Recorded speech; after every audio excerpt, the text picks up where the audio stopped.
I say to those that say wokeness, wokeness, wokeness, we're anti-woke, this is not wokeness, what we talked about in here. And you should be on the side of folks who are woke because we're saying no more oppression against our community.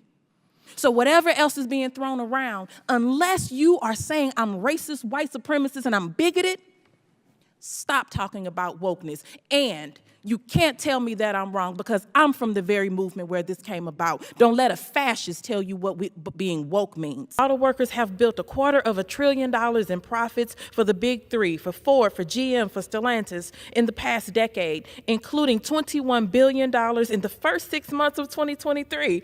Yet workers are currently making 10% less in wages, real wages, that they made last year. The idea that Republicans care about election integrity in D.C. is a joke. Just 2 years ago, I was barricaded in my office right here in D.C. This is the party of insurrection whose supporters attacked the Capitol in an attempt to overthrow what?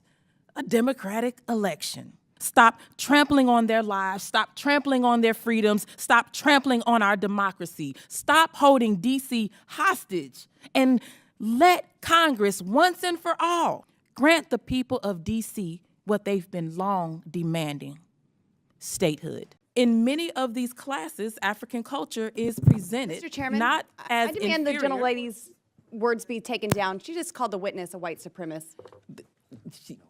No, I referred to the words, not to the person, not to him, the words.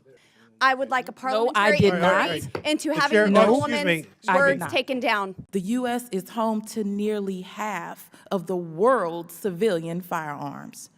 But for many Republicans, this is not enough. Students being murdered at their desks is not enough for them to value lives over toys. Republicans want the U.S. to have an even higher share of the world's gun supply. They don't want common sense regulations on gun ownership. Their perverted view of the Second Amendment compels them to argue against reasonable restrictions. We're asking for reasonable restrictions. They want to pretend that Democrats are coming for people's guns. But let's be clear. Republicans want to pretend that people who support gun safety measures are coming for everybody's guns. We're not.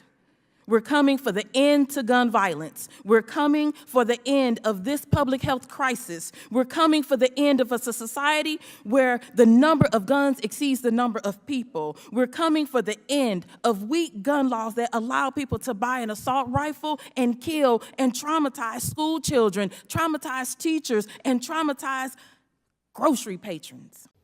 I know what it's like to be at risk of eviction. I know what it's like to be hungry. I know what it's like to be cold, so cold that you don't know if you'll survive the night. Never one time when I was living out of my car with my 2 babies did I ask for a report from Congress for help. I needed diapers. I needed food. You can't eat a report. This bill makes a mockery of people living in poverty who need meaningful relief. The Republicans' big idea, the big plan that we've been told about and waiting on is to write a flawed bill that mandates, guess what?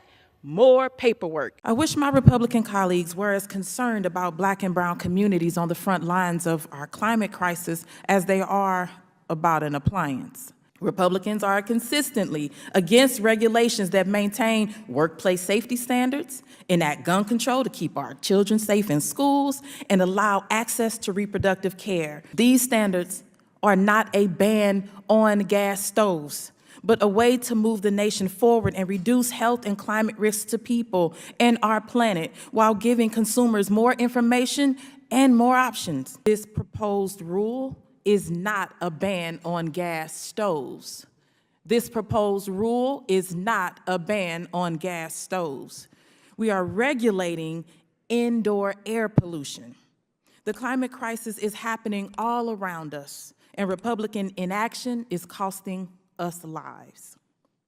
As lawmakers, we have a moral obligation to prioritize the health and well-being of every person across our country. I represent a community where the threat of climate pollution comes from both inside and outside our homes.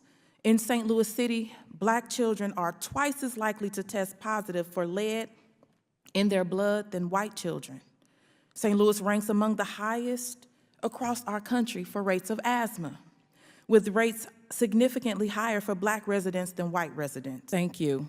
And thank you to all the witnesses for being here today, and to the Democrats who showed up 2-1 to this hearing that was called by the Republicans. Thank you so much.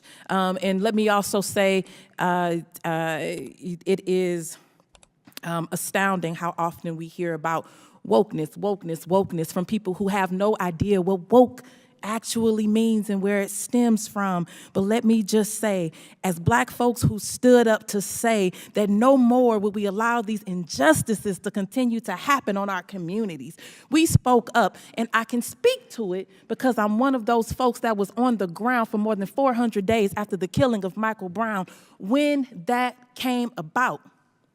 We said we woke up because we won't allow anyone else to do this to us without us fighting back. And so when you say I'm anti-woke, when you talk about wokeness, you're saying I'm anti-Black, and I don't want Black people to speak up for themselves. I don't want equality and justice for Black folks. So I say to those that say wokeness, we're anti-woke. This is not wokeness, what we talked about in here. When Republicans talk about election integrity, they're really talking about voter suppression. They're talking about carrying on the legacy of slavery and Jim Crow by actively disenfranchising Black and brown communities through legislation like the American Confidence in Elections Act to undermine voter access and fair and impartial election administration. And they're talking about maintaining anti-democratic control over D.C., which has had a significant Black population since its creation, was majority Black from the late 1950s through 2011, and remains majority non-white. The United States is the only democracy in the world that denies the residents of its capital voting representation in the national legislature. D.C. residents have been demanding voting representation in Congress for more than 200 years. St. Louis and I are here today to have a serious discussion about what energy security looks like for people, not corporations. This hearing is not that discussion.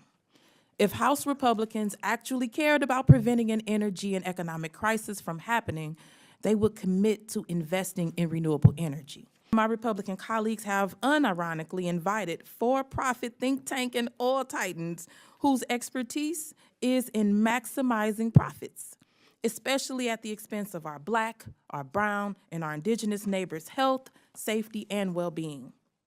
One of these so-called energy experts is a philosopher who has previously espoused white supremacist views. For instance, in his 2000 college newspaper, he wrote, quote, "The African and American Studies Department has 23 classes. In many of these classes, African culture is presented Mr. Chairman, not as I demand inferior." the gentlelady's words be taken down. She just called the witness a white supremacist. No, I referred to the words, not to the person, not to him, the words. The gentlelady is referring to the witness's statement and referred to him words? as a white supremacist. I would like a parliamentary did inquiry not. into The having chair- the excuse woman's me. I did words not. taken down. The chair recognizes Congresswoman Boebert. Thank you, Mr. Chairman. I would like a parliamentary inquiry into taking down the gentlelady's words, the ranking member's words, for insinuating that our witness made white supremacist statements using his words. Okay. The chair cannot take down words that are directed toward a witness, only to other members. Ranking Member Bush. As I was saying, the African and African American Studies Department, this is the quote, has 23 classes. In many of these classes, African culture is presented not as inferior to Western culture, but as on equal footing with it. In other departments, the same is done with Latin American, Indian, and American Indian culture, end quote. When confronted about these views over 2 decades later, rather than disavow them, he doubled down on this narrative saying, quote, "It has nothing to do with skin color. I was arguing that those cultures overall are inferior to Western culture." We are not inferior to any culture. speaking as a descendant of one of those cultures. This is the witness the Republicans invited to discuss issues of energy security.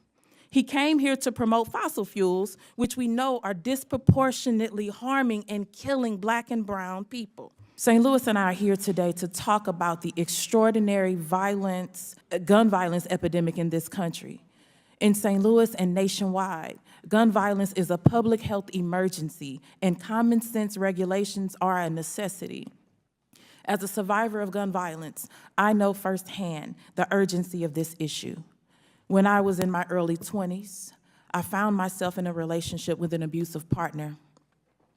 He had guns. He kept one in the kitchen cabinet and another in between our pillows at night when we slept. One day, my abuser did not approve of the way I was cooking food. He got upset and he began to hit me. I ran out the back door, and as I ran, I remember thinking to myself, he was behind me, and now he's not. Why isn't he chasing me? Where did he go? Where is he? Next thing I knew, I heard gunshots. Gunshots aimed at me. My experience is not an anomaly. It is one too many survivors of gun violence know all too well. And it is not my only experience. I survived that harrowing and traumatic experience, but many others have not. Gun violence is now the leading cause of death for children and teenagers in the United States, with Black children 8 times more likely, eight times more likely to die from firearms than white children. This is unbelievable. The substance and process of this bill amount to nothing more than political theater to distract from and undermine the immense successes of congressional Democrats and the Biden administration. If Republicans were serious about fighting inflation and cutting costs for regular, everyday people, they would have joined with Democrats to pass critical legislation like the Inflation Reduction Act to rebuild American manufacturing and lower the cost of prescription drugs, health care, energy, and other goods and services for the people of our country, rather than pushing an extreme MAGA messaging bill that accomplishes nothing.